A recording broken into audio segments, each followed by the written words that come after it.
అదే RTV app వార్తల్ని క్షణాల్లో చదివే అవకాశం ఉంటుంది. ఒక న్యూస్ పేపర్, ఒక టెలివిజన్ ఛానల్ మీ చేతుల్లో ఎప్పుడూ ఉంటాయి. వర్షాలకి మోందా తుఫాన్ వల్ల పెద్ద ఎత్తున అందరూ కూడా ఆలగడ్డ టౌన్లో ఈ కాలనీల్లో పెద్ద ఎత్తున ఈ నష్టం జరగడం జరిగింది.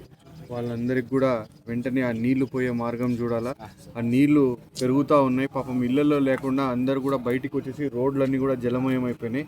అందరూ కూడా బయటికి వచ్చేసి ఎక్కడైనా ఎత్తైన ప్రదేశాల్లో ఉండడం జరుగుతూ ఉంది. కాబట్టి వాళ్ళకి వెంటనే ఆ మిషన్లో అవి పంపించి ఆ నీళ్లు పోయే విధంగా ఏర్పాటు చేయాలని చెప్పి వాళ్ళు అడగడం జరుగుతూ ఉంది. ఇప్పుడే మున్సిపల్ కమిషనర్ గారితో కూడా ఫోన్లో మాట్లాడి ఆయనకు కూడా చెప్పడం జరిగింది ఆ మిషన్లు ఏర్పాటు చేయమని.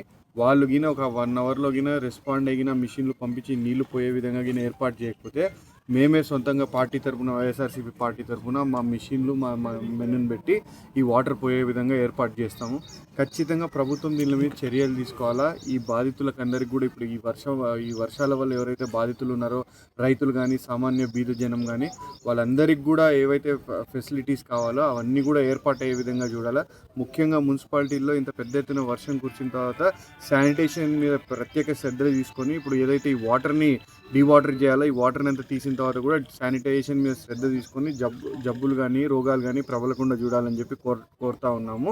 ఏం చేస్తామని చెప్పడం కాదు, వెంటనే ఈరోజు ఏ పంట అయినా మొక్కజొన్న కానీ, వరి కానీ ఏదైతే రైతులు నష్టపోయినారో వాళ్ళకి ఏ విధంగా న్యాయం చేయబోతుంది ప్రభుత్వం. ఊరికే కొనుగోలు కేంద్రాలు నామకే వాస్తే ఓపెన్ చేసి 2400 రూపాయలు కేంద్ర ప్రభుత్వం మద్దతు ధర ప్రకటించింది అని అంటే ఈరోజు మొలకెత్తిన వాళ్ళ పరిస్థితి ఏంటి, డిస్కలర్ అయిపోయిన రైతుల పరిస్థితి ఏంటి, వాళ్ళకి ఏం రేట్ ఇస్తారు, అవన్నీ కూడా ప్రభుత్వం కొనుగోలు చేయాలని చెప్పేసి మేము రైతుల తరఫున డిమాండ్ చేస్తూ ఉన్నాము.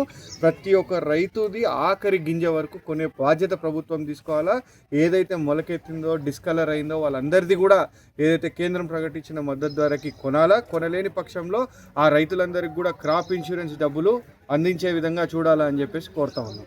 తెలుగులో న్యూస్ కి ఫాస్టెస్ట్ యాప్ ఇప్పుడు టోటలీ న్యూ అవతార్లో జస్ట్ 5 seconds లో కంప్లీట్ న్యూస్. సోషల్ మీడియాలో ట్రెండ్స్ కి one stop solution. Live TV app voice search option తో ఇప్పుడే డౌన్లోడ్ చేయండి లేదా అప్డేట్ అయిపోండి. యాప్ లింక్ డిస్క్రిప్షన్ లో ఉంది.